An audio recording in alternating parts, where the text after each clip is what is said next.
Pacífica 90.7 FM se siente, se siente.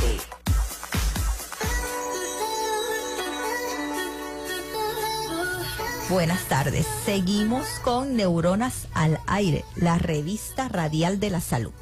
El neurotema de hoy, epilepsia, ¿qué debemos hacer?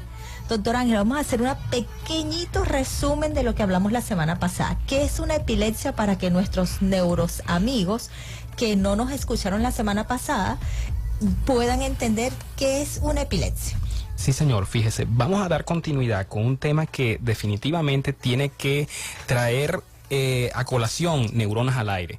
Neuronas al Aire como programa de salud, pero con un enfoque en la parte neurológica, ¿verdad? O con un énfasis neurológico. Hemos abordado el tema de la epilepsia la semana pasada. En esa oportunidad nos paseamos por varios puntos. Nos paseamos por la definición, ciertos conceptos, cómo se clasifica, cuáles son las conductas tanto a nivel del paciente como por supuesto a nivel de la terapéutica por parte de los médicos. En este momento en particular vamos a dar por lo menos el primer concepto que lo hablamos la vez pasada.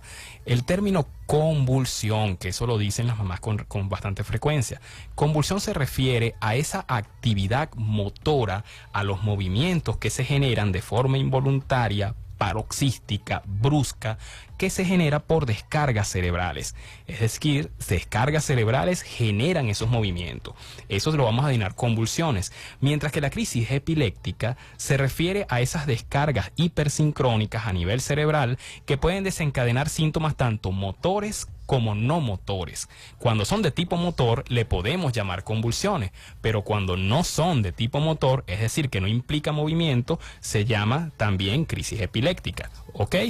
Y hay un término que es la enfermedad como tal, que es la epilepsia. Es cuando dos o más crisis epilépticas separadas de 24 horas sin una causa desencadenante se presentan en una persona. Presenta una convulsión hoy o una crisis epiléptica hoy, pasan 24 horas y vuelve a repetir la crisis.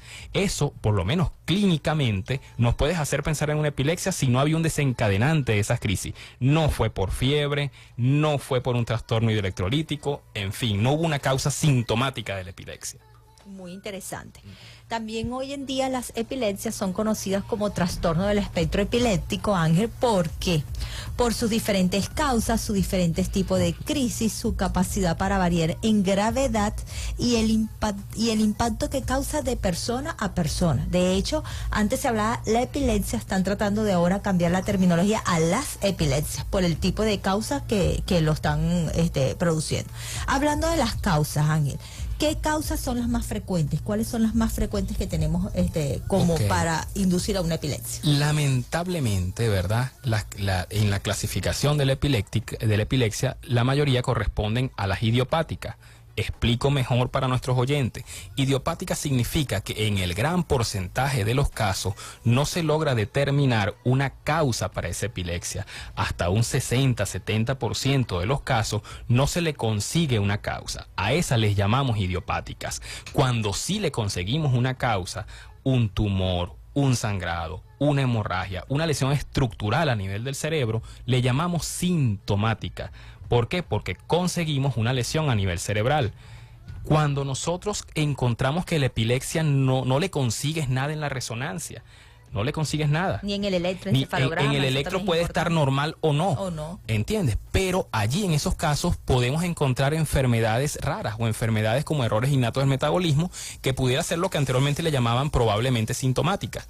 Es decir, eso entra en la clasificación. Idiopática, que es la más frecuente, sintomática, que es otro porcentaje importante, y las probablemente sintomáticas. Eso desde el punto de vista de causas. Y las que están asociadas también a los síndromes, como el síndrome de Dandy-Walker, que también que es una malformación congénita. Háblanos un poquito del Dandy Walker, por favor, que una de nuestros oyentes ha insistido, y a esa oyente en particular quiero que escuche este relato de la doctora Gisbelis. El síndrome de Dandy Walker es una malformación congénita, está muy caracterizada por ensanchamiento del cuarto ventrículo, desarrollo incompleto, puede haber una aplasia o hipoplasia, es decir, falta el desarrollo o se desarrolla de forma incompleta el vermis o los hemisferios cerebelosos, y la hidrocefalia congénita congénita, que es lo que más se puede desarrollar en estos pacientes.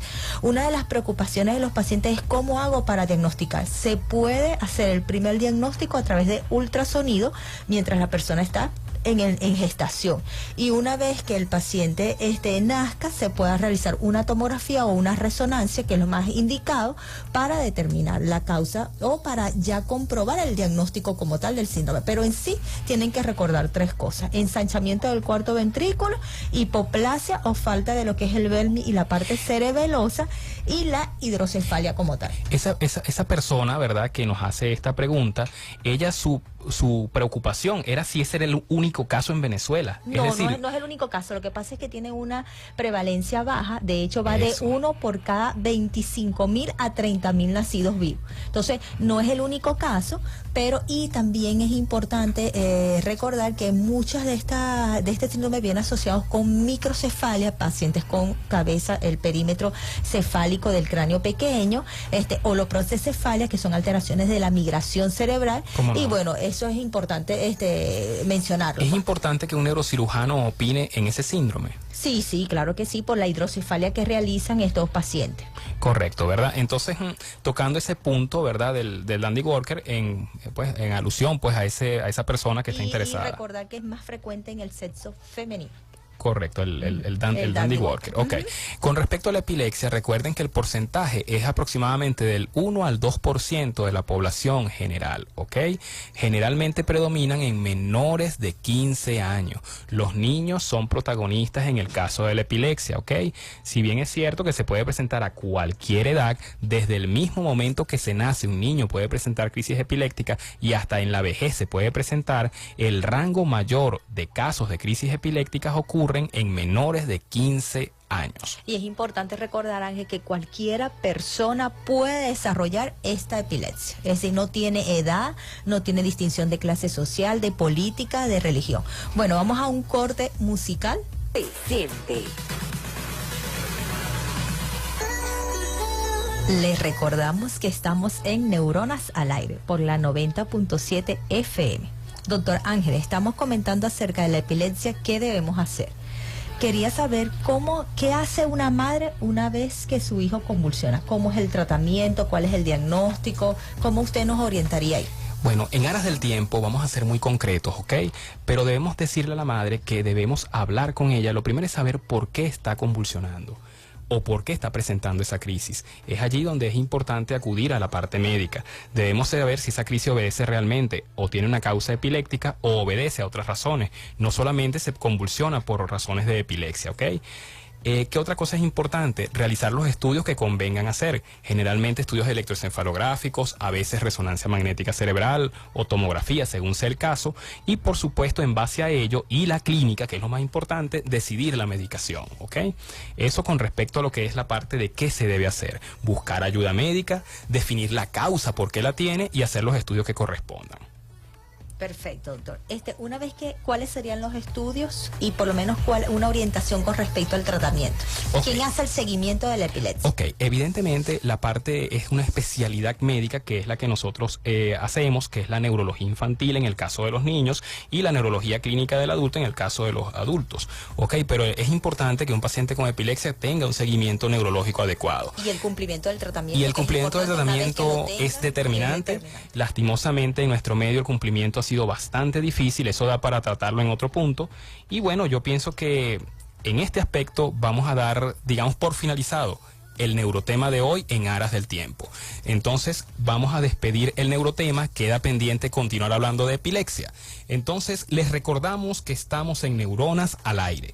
Para cualquier información adicional, pueden seguirnos por todas las redes sociales bajo el nombre Neuronas al Aire y también por los teléfonos 0424-135-7441 y 0424-265-5254. Vamos a identificar a la emisora y ya regresamos con el impresionante mundo de la salud.